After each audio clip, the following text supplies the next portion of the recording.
Hi friends, நான் உங்களோட ருச்சிமா. ஒரு மலை கிராமத்தில் வயதான சிற்பி ஒருவர் வாழ்ந்து வந்தார். அவரிடம் மிகப்பெரிய கனவு ஒன்று இருந்தது. உலகமே வியக்கும் வகையில் ஒரு தத்ரூபமான சிலையினை செதுக்க வேண்டும் என்பதே அந்த சிற்பியின் வாழ்நாள் லட்சியம்.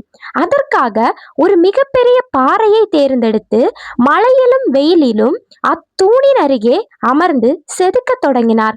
கிராம மக்கள் அவரை கடந்து செல்லும் போது, இந்த வயதான காலத்தில் உனக்கு இது தேவையா என்று ஏளனம் செய்தனர். சிற்பி எதற்கும் காது கொடுக்கவில்லை.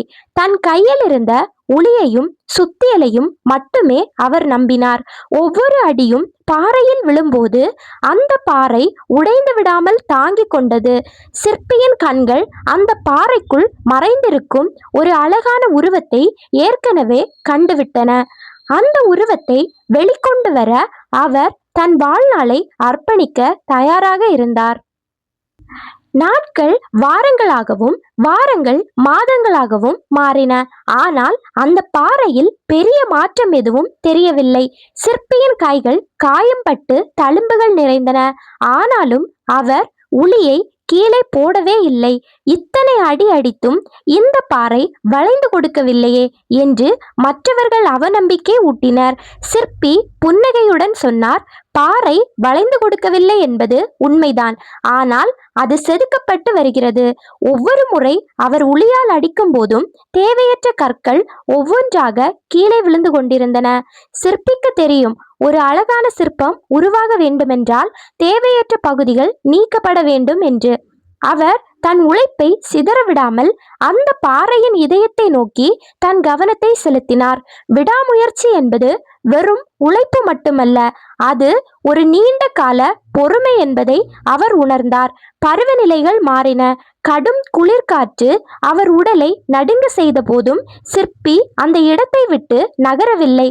அவரது குடும்பத்தினர் கூட, இந்த கல்லால் நமக்கு என்ன லாபம் வரப்போகிறது என்று கேட்க தொடங்கினர். சிற்பி அமைதியாக சொன்னார், லாபத்திற்காக நான் இதை செய்யவில்லை, என் ஆன்மாவின் திருப்திக்காக செய்கிறேன். ஒரு உண்மையான கலைஞனுக்கு தன் படைப்பு முழுமையடைவதே மிகப்பெரிய வெற்றியாக தெரிந்தது. அவர் ஒவ்வொரு சிறு செதுக்கலையும் மிகவும் கவனமாக செய்தார். ஒரு சின்ன தவறு கூட மொத்த சிற்பத்தையும் சிதைத்துவிடும். சிலையின் கண்கள் செதுக்கப்படும் போது சிற்பிக்கு அந்த சிலை தன்னுடன் பேசுவது போன்ற ஒரு உணர்வு ஏற்பட்டது. தன் வலியையும் வேதனையையும் அந்த சிலையின் புன்னகையில் அவர் மெல்ல மெல்ல மறைக்க தொடங்கினார். பாறை இப்போது மெல்ல மெல்ல ஒரு பெண்ணின் உருவமாக தன் உருவமாற்றத்தை தொடங்கி கொண்டிருந்தது. திடீரென ஒரு நாள் ஒரு பெரிய விபத்து ஏற்பட்டது. சிற்பியின் கையில் இருந்த சுத்தியல் தவறி அவர் காலில் விழுந்தது. கடும் வலியால் துடித்த சிற்பியால் சில நாட்கள் எழுந்து நிற்க கூட முடியாமல் போனது. கிராமத்தினர் சொன்னார்கள், இதுதான் கடவுள் உனக்கு சொல்லும் பாடம், இப்போதாவது இந்த வேலையை நிறுத்து. சிற்பி வலியால் துடித்தாலும் அவர் கண்கள் அந்த அரைகுறையாக நின்ற சிலையையே பார்த்து கொண்டிருந்தன.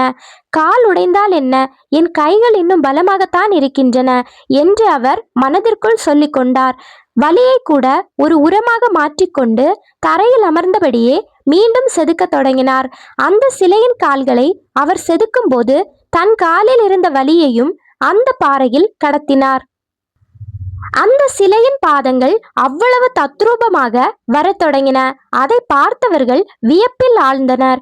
ஒரு வருடம் முடிந்தது. அந்த பாறை இப்போது பாதிக்கு மேல் ஒரு முழுமையான சிற்பமாக மாறியிருந்தது.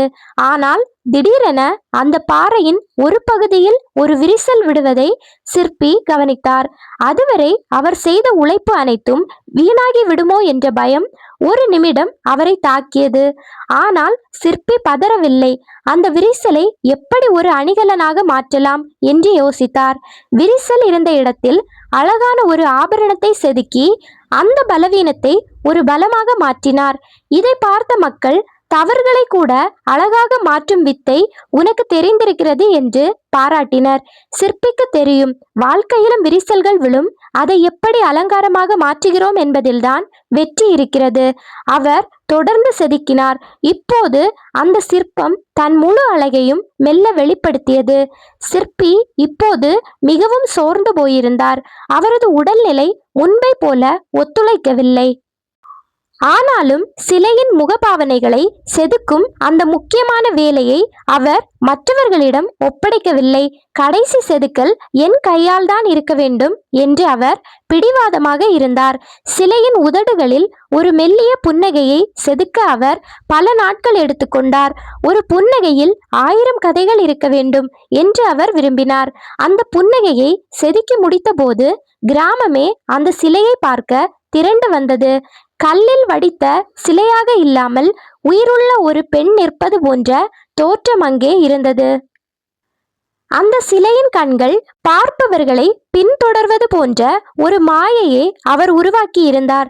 சிற்பியின் பல ஆண்டுகால உழைப்பு இப்போது ஒரு மாபெரும் வெற்றியாக அங்கே நின்றது.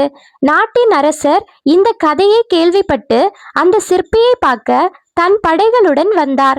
அந்த சிலையை பார்த்த அரசர் சில நிமிடம் மௌனமாக நின்றுவிட்டார்.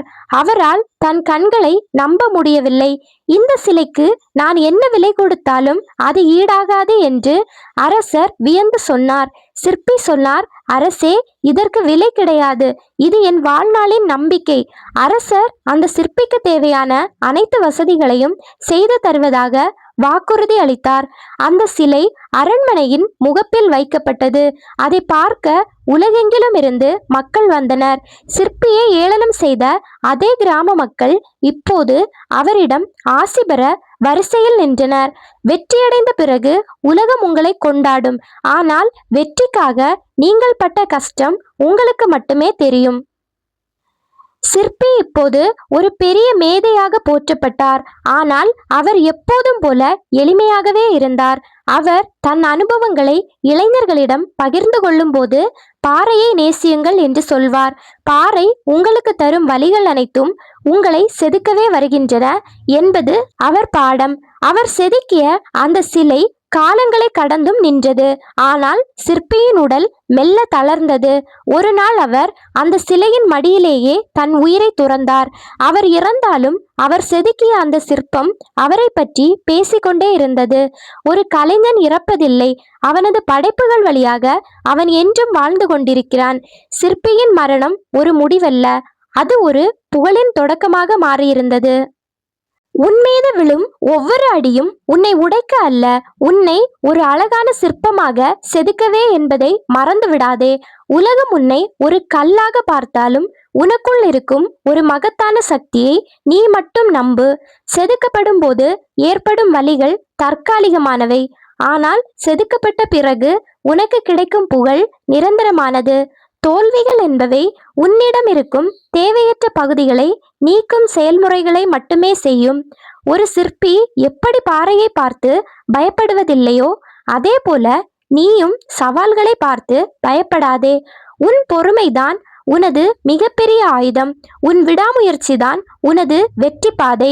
காலம் உன்மீது வீசும் கற்களை கொண்டே உனக்கான கோட்டையை நீயே உருவாக்கு. இன்று உன்னை ஏளனம் செய்யும் உலகம் நாளை நீ அடைந்த உயரத்தை பார்த்து அன்னார்ந்து நிற்கும். இந்த ஸ்டோரி உங்க எல்லாருக்கும் கண்டிப்பா பிடிச்சிருக்கும் அப்படின்னு நான் நம்புறேன். அப்படி பிடிச்சிருந்துச்சு அப்படின்னா கண்டிப்பா சேனலை சப்ஸ்கிரைப் பண்ணி வச்சுக்கோங்க. அண்ட் மறக்காம உங்க ஃப்ரெண்ட்ஸ், ஃபேமிலி எல்லாருக்கும் ஷேர் பண்ணி விடுங்க. இனி ஒரு அடுத்த வீடியோல சந்திக்கலாம். அது வரைக்கும் பாய்.